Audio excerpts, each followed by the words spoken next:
جوانترین و گەرموگەشترین سڵاوەکانتان پێشکەش بینەرانی خۆشەویستی تلڤیزیۆنی کۆمەڵەوە بەرنامەی ئێمە و بینەران لەگەڵ هاوکارم ئەمیر جارێکی تر هاتوونەتەوە خزمەتتان و دەبینە میوانی ماڵەکانتان بۆ پێشکەشکردنی ئەم بەرنامەیە. بەڵێ عزیزان لەلای منیشەوە سڵاتان لەبێت هیواداریم کە لە هەر کوێیەکەن ساغ و سڵامەت بن و مەجالی ئەوشتان هەبێت تا بە کۆتایی بەرنامەی هەفتەیەش لەگەڵمان بن. هەر وەکو هەمیشە بەرنامەکەمان چەند بابەتێک لەخۆ دەگرێت و ناوبڕێک دەبینن هاوڕێ گوڵناس کلیپێکی خۆشی ئامادە کردووە ئەو بین و دواتر لەگەڵ گوڵناس دەینەوە خزمەتان بابەتەکان دەست پێ دەکەین. فەرموو.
ئەمیر وەکو ئاگادارین لە هەفتەی ڕابردوودا بابەتێک کە بووە بەهۆی بێزاری خەڵک نەتەنیا لە ئێران بەڵکو لە زۆربەی وڵاتانی دنیا شەپۆلی گرتن و زیندانیکردن و ئەعدامکردن لەلایەن کۆماری ئیسلامیەوە بووە. لەم بارەوە زۆر راپۆرت و گزارشمان بەدەست گەیشتووە کە باس لە پەلاماری هێزە سەرکوتگەرەکانی کۆماری ئیسلامی بۆ سەر خەڵکی ناڕازی و وە گیان هاتوو دەکەن. ڕۆژنیە هەواڵی لە گرتن و ئەزیەت و ئازار دانی خەڵک نەبیسین، ژمارەی ئەعدامەکان چووەتە سەرەوە. پەلامار دەکرێتە سەر بنەماڵی گیان بەخکردووان و بنەماڵی بەندکراوانی سیاسی. تەنانەت پەلامار دەکرێتە سەر گڵکۆی گیان بەخکردوانی ئەم دوایانە. لە ڕاستیدا ئێران بووەتە مەیدانی شەڕێکی نابەرابەر. لەلایەکەوە کۆماری ئیسلامی بەهێزی زەبەلاح و بە بێڕەحمی سەرکۆت کە لە هیچ جنایەتێک سڵ ناکات و لەلایەکی دیکەوە خەڵکی ستەمدیت و بەڵام ناڕازی لەم بارودۆخە. زۆر جار ئەم پرسیارە کراوە کە بۆچی کۆماری ئیسلامی ئاوا بە بێبەزەیانە کەوتوتە گیانی خەڵک. خەڵک دەگرێت و دەیکوژێت. هەروەها پرسیار کراوە کە چۆن دەکرێت بەربەر پەلامارانە بگیرێت. بڵێ گوڵناس دیارە ڕاستەوخۆ زۆر جار ئەم هەواڵانە لە تەلەڤیزیۆنی کۆمەڵە و ڕاگەیاندنەکانی ترەوە بڵاو بوونەتەوە، هەروەک تۆ خۆشت باست کرد بەڕاستی ئێران وەک مەیدانێکی شەڕی لێ هاتووە. ئەوەی وا بە مەبەستی کۆماری ئیسلامی لە وەڕێخستنی ئەم شەڕەت دەگەڕێتەوە ڕوونە و زۆر جاریش باسمان کردووە، زۆر جار باسی ئەومان کردووە کە بەناو ئاژاوەگێڕی تەواو بۆ تەواو و شکستی پێهاتووە. دێگەر وایە ئەگەر ئەم ئیدعای ڕاستە ئەم ڕادەیە لە پەلامارهێنان، گرتن و زیندانیکردن و ئەزیەت و ئازاردان و ئەعدامکردن بۆ چییە؟ لە چی نیگەرانن کە ئاوا دەکەن؟ ئەم شەڕەکە کۆماری ئیسلامی لە دژی خەڵک دەستی پێکردووە ئەو ڕاستیمان بۆ دەردەخات کە بە پێچەوانەی ئیدعاکانیان ئەوەی وا ڕوو ئەداد ئاژاوە نەبوو بەڵکو شۆڕشێک بوو بۆ گۆڕینی هەلومەرجێک کە ژیانی ئاسایی لە خەڵک تاڵ کردووە. هەلومەرجێک کە کۆماری ئیسلامی پارێزەرەتی زۆر ئاشکرایە بەم کردوانە لەلایەن کۆماری ئیسلامیەوە دیارە شکستی نەهێناوە و ئێستاش لە ئارادایە. چۆن ئەگەر وانە بێت دەبوو ڕنگدانەوەی لە کردەوەکانی کۆماری ئیسلامیدا ببینین. لە هەموو شەڕێک ئەگەر لایەک شکستی هێنا مەیدانی شەڕ ئارام دەبێتەوە، کەچی بە پێچەوانە دەبینین مەیدانی شەڕ بەرفراوانتر بۆتەوە، چون لە ڕاستیدا کۆماری ئیسلامی نیگەرانە لە بڵێسێسەندنی ئاوری ڕق و بێزاری خەڵک. لە ڕاستیدا وایە هەر بۆیە درێژە بە شەڕ لەگەڵ ئەم خەڵکە ئەدا، دەیان گرێ دەیان کوژێت تا بترسێن و خەڵک ناومید بکات. بەڵام هاوڕێ ئەمیر من گەرەکمە لەسەر ئەوە بابەتە قسە بکەم کە پێشتر باسکرا، ئەوی شەڕێکی نابەرابەرە بە پانتایی ئێران. ئەم شەڕە بۆ نابەرابەرە؟ چون کۆماری ئیسلامی هێزی هەیە و دەستگای سەرکوتی هەیە و دەستگای تەبلیغاتی بەهێزی هەیە، سازمان و ڕێکخراوە. لایەکی تری ئەم شەڕە واتە خەڵک ڕاستە زۆرن بەڵام بەهێز نین. ئەم زۆر بوونە تا کۆ نەکرێتەوە تا ڕێک نەخرێت نابێ بەهێز. کۆماری ئیسلامی ئەوە دەزانێ و تەواوی هەوڵی بۆ ئەوەیە تا بەر بە بەهێزبوونی خەڵک بگرێ، بۆیە دەیانگرێ ئەزیەت و ئازاریانەدا، ئێعدام دەکات، دەیان ترسێنێ و تۆی ناومیدی و بڵاو دەکاتەوە تا خەڵک نەگرن و نەبن بە هێز. لەوە نیگەرانە و بەتایبەت دەزانێت کە ئەم شۆڕشە کە پێی دەڵێ ئاژاوەگەڕی بەردەوامە و خەریکە ڕێگەی خۆی دەپێوێت کە خۆی بەهێز بکات، کەوا بوو ڕێگە چارە جگە لە ڕەچاوکردنی هەندێک تاکتیک کە مەجال بە سەرکوتگەرانی کۆماری ئیسلامی نادات هەوڵدانە بۆ بەهێزکردنی ئەم هێزە زۆرە کە ناڕازین لەم دەسەڵاتە. کۆکردنەوەی خەڵک لە هەر مەجالێک و دەرفەتێکدا ڕێگا خۆش دەکات تا بەر بە ئەم هێزە بەرینە یەک بگرێ، ئەو کات ئیتر هیچ هێزێکی سەرکوتگەر چاری ناکات. با ناوبڕێ ببینی دواتر دەگەڕین. فەرموو.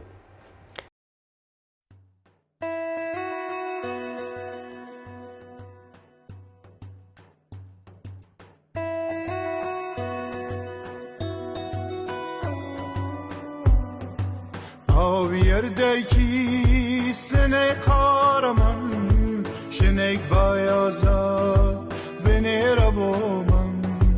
Av yerdeki sinek kahraman, şinek bayaza beni raboman. Bişkene dirigay güzindana kan, olat rızgar ka lezincira kan. Bişkene dirigay güzindana kan, olat rızgar ka lezincira kan. Astira kandan beni ravnavşar, asman pırka le خوشی و هوار. باسن حوسه سرشوفی بگیره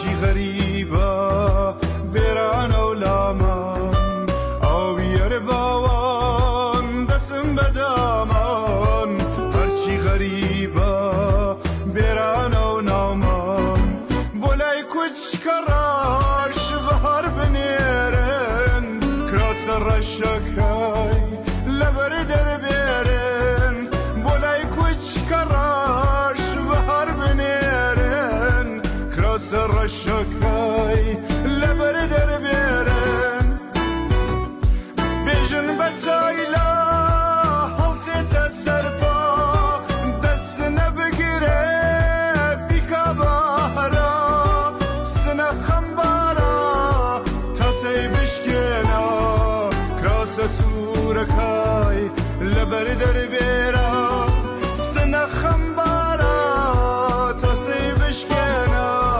کراسە سوورەکەی لەبەر دەربێرە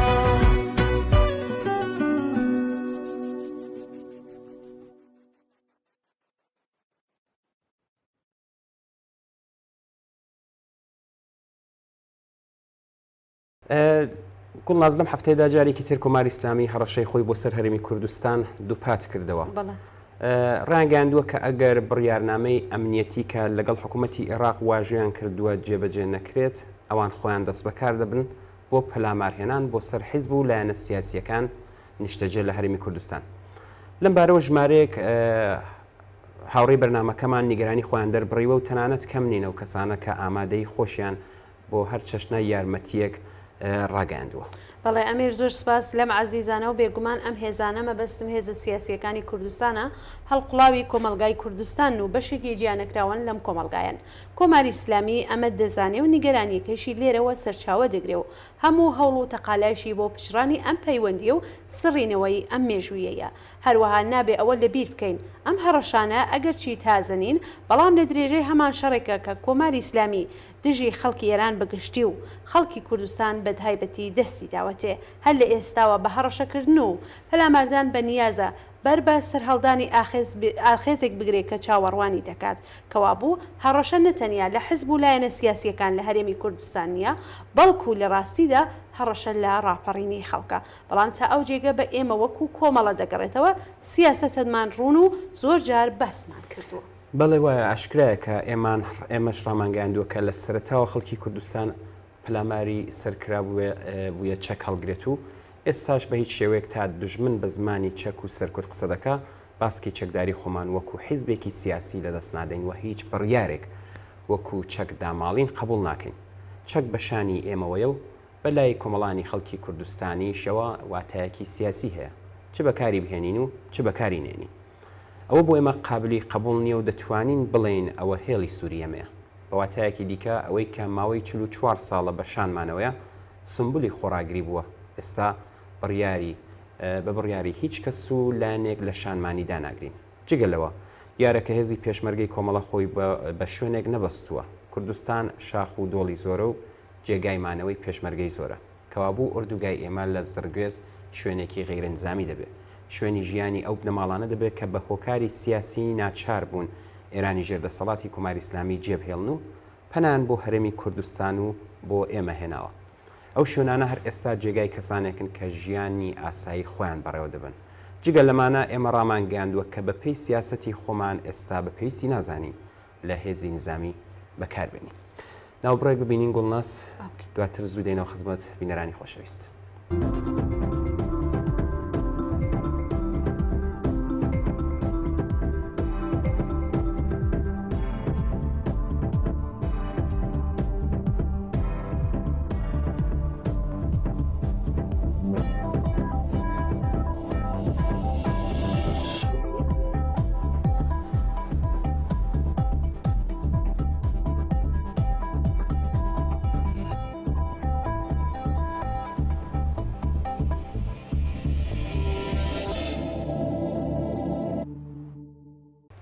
بەڵێ ئەمیر هەر لەسەر ئەم بابەتە کە پێشتر قسەمان لێ کرد یانەی هەڕەشەکانی کۆماری ئیسلامی پرسیارمان بۆ هاتووە کە ئایا پێچانوانیە حکوومەتی عێراق زەخت بخاتە سەر حکوومەتی هەرێمی کوردستان بۆ جێبەجێکردنی داخوازیەکانی کۆماری ئیسلامی. فەرمووەمی. بڵێ ئەوەی ڕاستی بێ ئێمە هیچ چاوەڕوانیەکمان لە حکوومەتی عێراق نییە. دیارە کۆماری ئیسلامی جێگە و پێگەی خۆی لە دەسەڵاتی سیاسی لە عێراقەیە و هەوڵی خۆی بۆ چوونە پێشی سیاسەتەکانی ئەدات. بەڵام حکوومەتی هەرێمی کوردستان بابەتێکی ترەکە بە بڕوای ئێمە فەرقی زۆرە و چاوەڕوانی ئێمە و خەڵکی کوردستان لەم حکوومەتە جێگای خۆی هەیە. ئێمە پێماوانیە حکوومەتی هەرێمی کوردستان ئەم داخوازەی کۆماری ئیسلامی جێبەجێ بکات. بابەتەکە کردداری یان بە وتەیەکی تر توانین و نەتوانین نییە بەڵکە بە تەواوی سیاسی و کۆمەڵایەتیە. ئەم داخوازەی حکوومەتی کۆماری ئیسلامی لە چەک داماڵین جیا لەوەی کە ناڕەوایە ڕاست بە پێچەوانەی هەموو یاسای پەیوەندی نێوان دوو وڵاتی دراوسەیە. ئێوە چاوی لێ بکەن ئایا کۆماری ئیسلامی لە سنوورەکانی کەڵک وەرناگرێت بۆ ئاژاوەنانەوە لە وڵاتانی دراوسەی خۆی؟ ئایا کۆماری ئیسلامی پەنا نادات بە نایارانی دەوڵەتی دراوسەی خۆی؟ ئایا ئیمکانات زۆر خەرج ناکات تا نایارانی دەوڵەتی تر دوور و نزیک بەهێز بکات؟ تازە کاری ئەوان ئاژاوەنانەوەیە کەچی لە هەرێمی کوردستان وان نییە. حیزبولایانی سیاسی هەن کە چالاکی سیاسی و تەبلیغی خۆیان دەکەن و ڕسمەن ڕایانگەیاندووە کە چالاکی نظامی ناکەن و هەڕەشەی نظامینی. جگە لەمە با پرسین مەگەر ئێران ڕابەتەی لەگەڵ وڵاتانی ئوروپایی نییە؟ مەگەر بەشی هەرە زۆری چالاکی ئۆپۆزیسیۆن لە وڵاتانی ئوروپایی بوونی نییە؟ ئەی بۆ هەڕەشە لە وڵاتانی ئوروپایی وەک فەڕەنسا و ئاڵمان و سوئێد و دانمارک و ئەوانەی تر ناکەن؟ بۆ زەخت ناخاتە سەر ئەوان؟ تەنیا تەروریستەکانیان ڕەوانەی ئەو شوێنانە دەکەن. دەیخۆ لە هەرێمی کوردستانیش لەم بوارە کەمیان نەهێناوە بە شێوەی جۆر بە جۆر تیمە تەروریستەکانی خۆیان هەناردە دەکەن بۆ ترۆر و نائەمن سازکردن و ئاژاوە ژێڕی.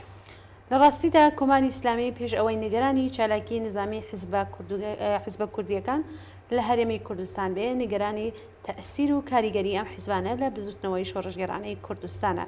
جیالەوە با هەڕەشەکردن و زەخت خستنە سەر حکوومەتی هەرێمی کوردستان بە نیازە ئەم تەئسیر و کاریگەریە بسرێتەوە و بربەستی بۆ دروست بکات، کەوابوو بە بیانووی حیزبە سیاسیەکان لە ڕاستیدا هەڕەشە و پەلامار دەکاتە سەر بزوتنەوەی کوردستان. لە هەمان کاتدا لە بیرمان نەچێ بەم کردەوانە بە نیازە هاوچارە نووسی نێوان خەڵکی کوردستان لەم دێ و ئەو دێوی سنوور بپشڕێنێت و لاوازی بکات. تەنیا ئەمەش نییە، بەم هەڕەشەکردن و پەلامارانە لە ڕاستیدا دەسەڵاتی حکوومەتی هەرێمی کوردستان بە ڕسمی ناناسێ و بە نیازە بەم کردەوانە چۆکی کاتەوە. وایە گوڵناس هەر بۆیە چاوەڕوانی نەتەنیا ئێمە بەڵکو هەموو خەڵکی کوردستانە کە حکوومەتی هەرێم دەخاڵەتەکان و بێڕێزیەکانی کۆماری ئیسلامی سنووردار بکات. بەڵام لە هەمان کاتدا ئێمە گیر و گرفت و مەحدودیەتەکانی حکوومەتی هەرێمی کوردستان دەزانین، بۆیە بەش بە حاڵی خۆمان تێکۆشاوین و تێدەکۆشین کە جگەل لەوەی کە سیاسەتمان ئیسفادە نەکردن لە هێزی پێشمەرگەیە، لە هەمان کاتدا نابێت کارێکی وا بکەین کە بیان و بکەوێتە دەستی کۆماری ئیسلامی بۆ زەخت هێنان بۆ سەر هەرێمی کوردستان و بردنە پێشی سیاسەتە دژ بە خەڵکی ئەم هەرێمە. نابێت بە بیانوی ئێمە بە تایبەت دانیشتوانی ناوچە سنووریەکان لە هەرێمی کوردستان تووشی ئەزیەت و ئازار ببنەوە. با لە ئاخردا ئەوە بڵێم کە بەڕاستی ئێمە بیانووی کۆماری ئیسلامی مەبەستی تری لەم هەڕەشانە ڕەچاو دەکرێت. دووبارە بچین ناوبڕێک ببینین دێنەوە خزمەت بینەرە.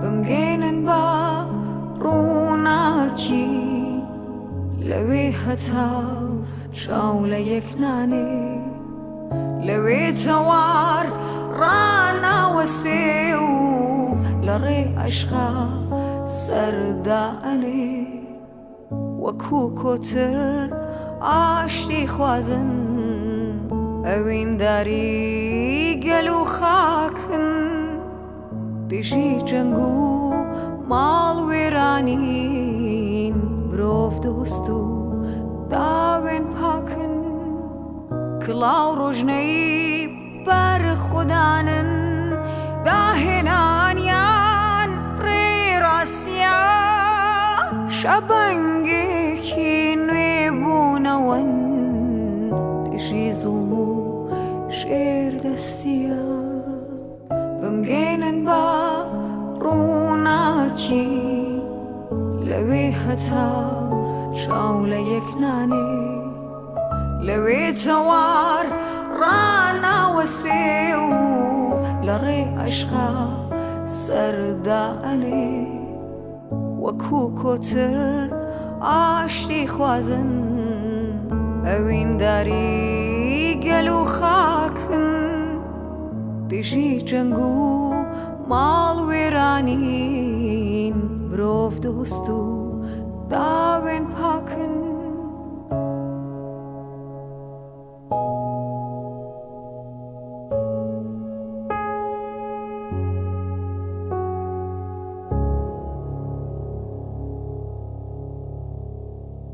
بەڵێ ئەمیر لە بەڵگەی زۆر نهێنی کە گروپی بەناو هاکرانی عەداڵەتی عەلی بڵاوی کردوێتەوە باز لە زیادبوونی ناڕزایەتی گشتیەکان لە ساڵی ڕابردوو دەکات. لەم بەڵگەنامەیەدا کە لە دەستگا ئەمنیەتیەکانەوە هاتووەتە دەرەوە جیا لەوەی نیگەرانی ناوەندە ئەمنیەتیەکانی کۆماری ئیسلامی لە گەشەسەندنی ناڕزایەتیەکان نیشان دەدات، هەروەها لە زمانی ئەم ناوەندانەوە ئاماژە دەکات کە کۆبوونەوەی ناڕزایەتی لە ساڵی 1401 بە بەراورد بە ساڵی پێشوو بە ڕێژەی 48% زیادی کردووە. هەروەها کۆبوونەوەی ئەترازی کە بنەمای ئابووریان هەیە بەراورد بە ساڵی ڕابردوو بە ڕێژەی 56% زیادی کردووە. ئەم بەڵگانە زۆریش نەهێنی نین، چون ئەوەی وا باسکراوە بە ئاشکرا دیارە و زۆر کەس هەستی پێدەکات کە ساحەی سیاسی ئێران لەگەڵ ڕابردووی خۆی زۆر فەرقی کردووە و ئێستا ئێعتراز و ناڕزایەتیەکان سێبەریان بەسەر ئەم وڵاتەدا کێشاوە. هیچ نەبێ کردەوەکانی کۆماری ئیسلامی ئەوە نیشان ئەدەن ئێران ئیتر وڵاتێکی بێدەنگ و بێکاردانەوەی بەرابەر بە دەسەڵاتی سیاسی نییە. جا پرسیار ئەمەیە ئایا ئەم بارودۆخە ئاماژەیە بۆ ڕوودانی شۆڕشێک لە ئێران؟ ئەم پرسیارەش زۆر جار دێتە ئاراوە و بۆیەش پێمان باش بوو بۆ قسەیەکی کورد لەسەر ئەم بابەتە نەکەی. زۆر باشە. منیش زۆر جار ئەم پرسیارم بیستووە گوڵناس. شرۆفەکار هەن کە ئێران بە وڵاتێک دەزانن کە لە لێواری شۆڕشێکی سیاسیدایە. لەلایەکی دیکەشەوە شرۆفەکار هەیە کە دەڵێن شۆڕشێکی دیکە لە ئێراندا ڕوونادات. دەڵێن تەنیا ناڕزایەتی دەربڕین ناتوانێت ببێتە هۆی شۆڕش، بەڵام کامیان ڕاستە. لە ڕاستیدا شۆڕش چییە و بەچی دەڵێن شۆڕش باس زۆر هەڵدەگرێ و شاید ئێمە مەجالی ئەومان نەبێت کە بە تێر و تەسەلی قسەی لەسەر بکەین. بۆیە هەر لێرەوە داوا لە بەڕێوەبەری بەرنامەی ئێمە و بینەران دەکەین کە لە مەجالێکدا ئەم بابەتە قسەی لەسەر بکات لەسەر ئەم بابەتە. بەڵام ئێستا با قسە لە شۆڕشی ژینا بکەین. بە تایبەت ئێمە زۆر جار وشەی شۆڕش بەکار ئەهێنین، بە کۆکراوەیی ئەتوانین ئاوا بڵین. ئەگەر بارودۆخی ژیانی مرۆڤ لەبار نەبێت و بۆشاییەکی قوڵ لە نێوان ئەوەی هەیە و ئەوەی داخوازی جەماوەرە هەبێت، وەک بارودۆخی ئەمڕۆی ئێران، ئاوا دەکرێت ئیرادە بکرێت و هەلومەرجەکان بگۆڕدرێت. کەوابوو باز لەسەر ئیرادەکردن بۆ گۆڕینە کە ئێمە ئەمڕۆ هەستی پێ دەکەین.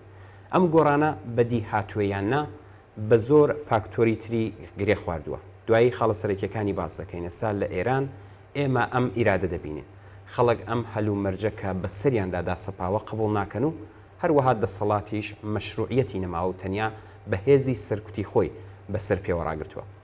بەڵام ئەم ئیرادەیە تەواوی چیرۆکەکە نییە. لێرەوە دەچین سەر ئەو فاکتەرە سەرەکیانە بۆ ئەوەی شۆڕشێک بە ئەنجامی ویست و داخوازیەکانی خۆی بگات. بەڵێ زۆر سپاس ئەمیر. لەم بارەدا یەکەم شت ئیرادەیە، نەک تەنیا حەز و ئاوات. ئیرادە نابێت تەنیا بەشێک لە کۆمەلگا بگرێت. ئیرادە بە گۆڕین دەبێت جەماوەری بێتەوە، یانێ بەشی زۆری جەماوەر ئەم کۆمەلگایە بەوە بگەن کە گۆڕان پێویستە. ئێستا ئەم بەشە زۆرە بەدڵ حەزەکەن، بەڵام نەچوونەتە قۆناغی ئیرادەکە. دووهم ئیرادەکردن بە تەنیا کافی نییە. ئەم ئیرادەی جەماوەریە هەروەها دەبێت ڕێکخراو بکرێت کە ئەلبەت ئەمەیان لە خاڵی لاوازی ئێستای شۆڕشی ژینایە. سێهم دەبێت بیلەوە بکرێتەوە کە دەسەڵاتی سیاسی بە ئاسانی واز لە دەسەڵاتی خۆی ناهێنێ. دەبێت ڕێگا و شوێنی چۆنیەتی بربەرەکانێکردن لەگەڵ ئەم مقاومەتەی دەسەڵات لە ڕێگەی هێزی سەرکوتیەوە خاڵێکی گرنگە. پەرەپێدان و بەردەوامبوونی شۆڕش ئەو ڕێگایەیە کار ڕێگا خۆشکەرە بۆ جەماوەری بوونی ئیرادە و بۆ ڕێخستنی ئەم ئیرادەیە و لە هەمان کاتدا بۆ ماندووکردنی هێزی سەرکوت. ئەبێ ئەوەیش بزانین شۆڕش یان ڕاپەڕین وانییە کە پێشتر بتواندرێت کات و شوێنی بۆ دیاری بکردێ. ئێمە باسی فاکتەرە سەرەکیەکانی زەمینەی سەرهەڵدانی شۆڕشی جەماوەری دەکەین. فەرمووەمیر. وایە گوڵناس، بە بیرتان بینینەوە بینەرانی ئازیز، کاتێک تزاری رووسیا لە ژێر فشاری خەڵک دەستی لە کارکێشایەوە، شۆڕشگەڕانێک وەک لنین، تێرۆتسکی، بوخارین کە دواتر شۆڕشی مەزنی ئۆکتۆبری رووسیان ڕێبەری کرد، ئەو کات لە دەرەوەی وڵات بوو. لنین بۆ خۆی لە شاری زیویرخی دەژیا، کاتێک هەواڵی ئەم ڕووداوەی بیست بەسەر سوورمانەوە بە کۆرۆپاسکای هاوسەری گوت. ئەم ڕووداوە سەرسوورهێنەرە و پێشبینی نەدەکرا کە ئاوا بە خێرای ڕوودات یان لە سەردەمی شۆڕشی ساڵی 57 ئێراندا. زۆرێک لە شرۆڤەکاران پێشتر پێیان وانە بوو کە لە ماوەی 1 ساڵدا لەگەڵ شۆڕشێک ڕوبەڕوو دەبن. زۆر کەس ئەو کات پاوەڕیان وابوو کە ڕژیمی ئەو کاتی ئێران زۆر بەهێزە و هیچ ئۆپۆزیسیۆنێک لە ئێراندا نییە کە بتوانێت ئەم دەسەڵاتە بڕوخێنێ. دیتمان کەوانە بوو. کەوابوو قسەکەی تۆیە کاتی شۆڕش بە کەس دیاری ناکرێت. زۆر فاکتەر هەن کە دەخاڵت دەکەن و لێرە ئاماژە بە سەرەکی ترینی ئەم فاکتەرانە کرا کە شۆڕشێکی جەماوەری دەپێوێت. بەڵام ئەوەی وا ئەمڕۆ لە ئێران لە ئارادە پێمان دەڵێ کە ئەوە ئیرادەیە بۆ گۆڕان بەهێزە و ئەم کۆمەلگایە خەریکە هەنگاو دەنێ بۆ سازدانی ئامراز و پێویستی شۆڕشێک کە بتوانێت ویستی ژن ژیان ئازادی تێدا بەسەوەگەر بکات. ئەمیر دوای ناوبڕێک گەڕینەوە لای بینەرانی ئەزیز. زۆر باشە.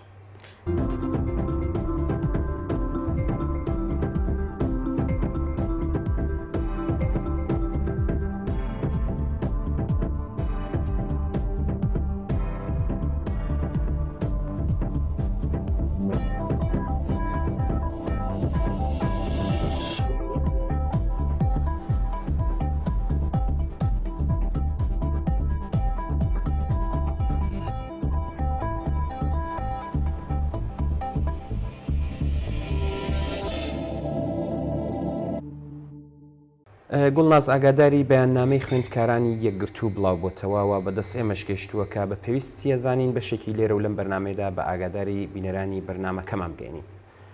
بەیاننامەکە بە ناوی ژن ژیان ئازادی دەست پێ دەکات و دەڵێ لەم مانگەدا دەیان سزادرا و ڕادستی سێدارەکران. دوایین حاڵەتەکانیش ساڵح میرهاشمی، سعید یاقوبی و مەجید کازمی سێ خۆپیشاندەری ڕاپەڕینی ژن ژیان ئازادی بوون. سزای لە سێدارەدانی ئەم سێ کەسە لە دادگای یاسا بەبێ مافی دادگاییکردنی دادپەروەرانە و بە پێشێلکردنی سەرەتاییترین مافی زیندانیەکان کە پیشەی جێکەوتوو لە کۆماری ئیسلامیە بە تۆمەتبار دەرچووە. بەیاننامەکە لە درێژەدا دەڵێ لە بنەڕەتدا لە بارودۆخی ئێستادا دادگاییکردنی دادپەروەرانە نییە و ئەشکەنجەدان و پێشێلکردنی مافی تۆمەتبار لە سیستمی قەزای ئێراندا شێوەیەکی سیستماتیکن. ڕاستیەکی جێمشتومڕ نییە کە سزای لە سەدارەدان وەک یەکێک لە دیارترین شێوەکانی توندوتیژی یاسایی سزایەکی دەورەی بربەرەتیە و پێویستە بە تەواوی هەڵبوەشێتەوە. حکوومەت کە ئەمڕۆ ڕوبەڕووی قەیرانی زیاتر بۆتەوە و دوای ڕاپەڕینی ژن ژیان ئازادی زیاتر حەز بە ترسی سەرهەڵدانەوەی ئەم ڕاپەڕینە دەکات، چارەسەری لە دروستکردنی تیرۆری بە کۆمەڵ دابینیوە. بۆیە لە سێدارەدان تاکتیکێکە بۆ پەرەپێدان بە ترس و شکاندنی وەرەی خەڵک. دیارە ڕێگای ڕوبەڕووبوونەوەی لەگەڵ ئەم هێرشی کۆماری ئیسلامی ترسان و خۆ دوور پەرێز ڕاگرتن نییە بە پێچەوانەوە هەوڵدان بۆ فراوانکردنی بزوتنەوەی دژە سزای لە سەدارەدانە. لە کۆتایی بەیاننامەکەدا هاتووە بێگومان وەستانی سێدارەدان دەبێت لە لووتکەی داواکاری بزوتنەوە کۆمەڵایەتیەکان بێت بە دروشمی نا بۆ ئێعدام و زیندانی سیاسی دەبێت ئازاد بکرێ خۆپیشاندانەکان لەلایەن کرێکاران و خانە نشینکرانان و مامۆستایان تا قوتابیان و ژنان. لە شەقام و قوتابخانە و زانکۆ و کارگاکاندا دەتوانرێت ئامێری کوشتنی حکوومەت لە کار بخرێت. بەڵێ ئەمیر پشتیوانی لە بنەماڵەی زیندانیەکان لە هەر کوێهان پشتیوانی لە بنەماڵەی گیانبەخکردوانی جنایەتەکانی کۆماری ئیسلامی بە تایبەت لە بارودۆخی ئێستادا ئەرکێکی ئیخلاقی و ئینسانیە. بنەماڵەی زیندانیان و گیانبەخکردوان نابێ خۆیان بەتەنیا ببێننەوە. کارێک کە کۆماری ئیسلامی هەوڵی بۆ ئەدات ئەم بنەماڵانە دەبێت بزانن کە ڕۆڵەکانیان ئەگەر ئێستا لە زیندان و یا گیانیان لەدەستاوە ڕێگەیان بەردەوامە و ڕێز لە فیداکاریەکانیان دەگیرێ. بێگومان ئەم لەگەڵبوونە خەم و نیگەرانی ئەوان سوک دەکات و لە هەمان کاتدا بە پێچەوانەوە سیاسەتی کۆماری ئیسلامی جنایەتەکانی دەبێتە هەوێنێک یەکڕیزی و هاوخەباتی زۆرتر لە نێوان خەڵکدا. Başı teberlik numarayı ve mama ve ki bakıyoruz. Ujuma kento sanki bellededim. Kuşu kalmış bu. Sanki bellededim.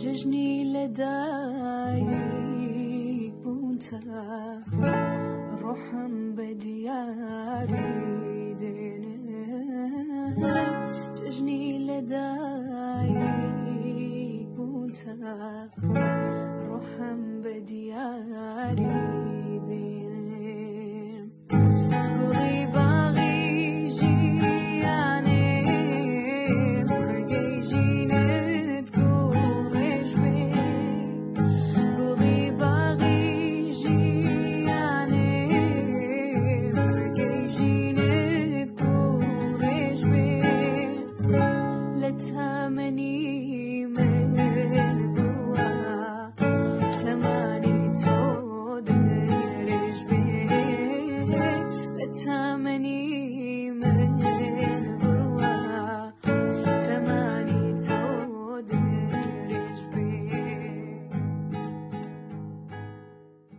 بەداخ و پەژارێکی زۆرەوە ئاگادار کراینەوە کە دایە ئێران پور ئەحمەدی هاوسەر و هاوبەشی ژیانی کەریم حاجی خلانی ڕۆژی شەممە 30 ئایار لە گوندی سیسەری سەردەش کۆچی دوایی کرد و هەموو دۆست و ناسیاوەکانی سەرسامی لە دەستانی دایکێکی خەمخۆر و دۆستێکی نزیکیان بوون. دادەێران لە هەموو ساڵانی ژیانیدا بە دڵسۆزی و میهرەبانیە بێهەوتاکەی لە ماڵە گەرم و پاکەکەیدا میوانداری دۆست و هەواڵانی هەموو کەسوکاری دەکرد. دڵتەنگی لە دەستانی و جۆرە دایکانە لە کوردستاندا خەمێکی گەورەیە و هەرگیز لەبیر ناکرێت.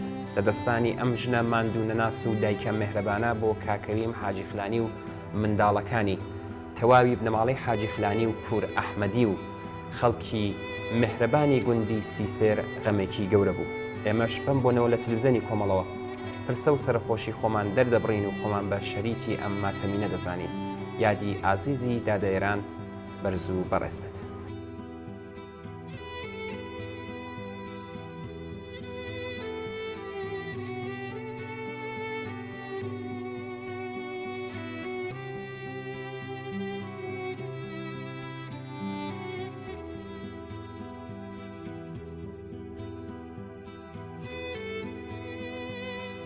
بەداخ و پەژارێکی زۆرەوە سەر لە ئێوارەی ڕۆژی چوارشەممە 24 مانگی ئەیار کاک مەحموود شێخولئیسلامی مامۆستا و سیمای خۆشەویست و خۆنەویستی شاری مەریوان و خەڵکی کوردستان و باوکی گیان بەخکردووی کۆمەڵە ڕزگار شێخولئیسلامی بەهۆی تەسادفی ماشین گیانی لەدەستا.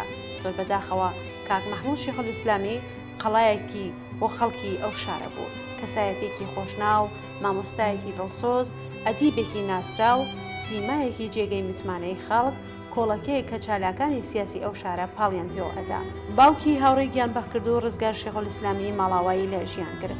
بە ماڵاواییکردن لە ژیان هەم ئێمە و هەم خەڵکی شارەکەی خەمبار کرد. ئێمەش بم بۆنەوە و لەم ڕێگاوە سەرخۆشی لە بنەماڵە و کەسوکاری ناسیاوی و هەموو خەڵکی ناوچەکە ئەەکەین و خۆمان بە شەریکی خەمیان نەزانین. یادی ئازیزی کاک مەحموود بەرز و بەڕێز بێت و ڕێگای ڕێبوار.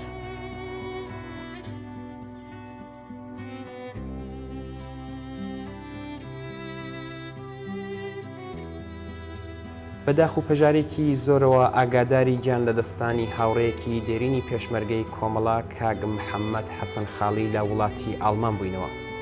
کاگ محەممەد پێشمەرگە و کادری لە مێژینەی کۆمەڵە و برای دوو گیان بەختکردی کۆمەڵە بوو. کاگ محەممەد هەر لە سەرەتای بزوتنەوەی کوردستان بە گرتنی وێنەکانی لە هەموو یا زۆربەی ڕووداوە گرنگەکانی کوردستان بەشێکی بەرچاوی لەو مێژووی تۆمار کرد کە زۆر بە نرخە و جێگای دەستی لەو مێژووە بۆ هەمیشە دیارە. لە ساڵانی زوو خوێنەکانی لە مراسمی ساڵڕۆژی کۆمەڵەدا دادەنا کە جێگەی سەرنجی هەموو کەس بوو و زۆر کەس خۆی لەو مێژوەدا دەبینەوە. زۆر بەداخەوە بۆ هونەرمەندی ڕەسام یەکێک لەو هونەرمەندانەی کە ئارشی و دکۆمنتی خەباتی گەلی ئێمەی تۆمار کردو بەبێ هیچ چاوەڕوانیەک بۆ سەرکەوتنی خەڵکی کوردستان بڵاوی کردەوە. وەرزشوانێکی تاقانە لە لەشجوانی و پێشمەرگە و برای دوو گیان بەختکردووی سەربەرز و ئەندامی بنەماڵەیەکی شۆڕشکێڕی شاری مەهاباد. هاوڕێم محەممەدی خۆشەویست هەموو دۆستان و هاوڕێیانی بوو کە بەداخەوە هەواڵی گیان لە دەستانی لە وڵاتی ئاڵمان بیسرا. هەر لێرەوە لە تلویزیۆنی کۆمەڵەوە پڕ بەدڵ سەرخۆشی خۆمان ئاراستەی بنەماڵە و کەسوکاری و هەموو دۆستان و هاوڕێیان و بە تایبەت خەڵکی شاری مەهاباد دەکەین و خۆمان بە شەریکی غەمیان نەزانین. یادی ئازیزی هەزاران جار بەرز و ڕێگای پیرۆز.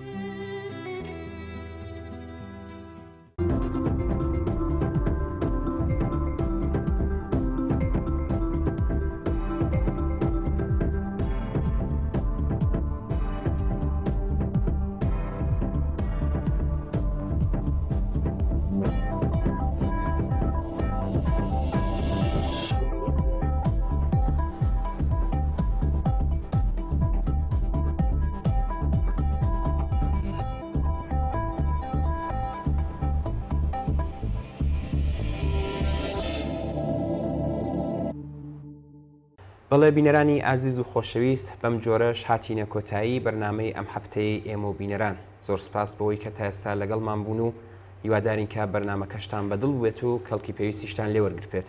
چاوەڕێی نامە و ئیمەیل و پەیوەندی تەلەفۆنی ئێوەین بۆ هەرچی زۆرتر ڕازاندنەوەی بەرنمەکەی خۆتان پەیوەندیمان پێوە بگرن و ڕاو بۆ چوونەکانتان باس بکەن. بەڵێ لەلای منیشەوە زۆر سپاسدانەکەم کە تا ئێستا بینەری ئەم بەرنمەیە بوون و ماڵاوە.